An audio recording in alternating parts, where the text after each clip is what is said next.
প্রধানমন্ত্রী, আপনাকে ধন্যবাদ। মাননীয় সদস্যবৃন্দ, দশম জাতীয় সংসদের চতুর্দশ অধিবেশন। রাজধানীর ধানমন্ডিতে গভীর রাতে অভিযান চালিয়ে জাতীয় সংসদের সাবেক স্পিকার ডক্টর শিরিন শারমিন চৌধুরীকে আটক করেছে ঢাকা মহানগর গোয়েন্দা পুলিশ।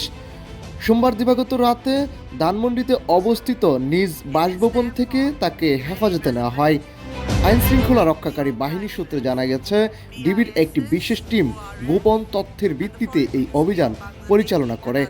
অভিযানের সময় এলাকার নিরাপত্তা জোরদার করা হয় এবং পুরো প্রক্রিয়া অন্তত সতর্কতার সঙ্গে সম্পন্ন করা হয়।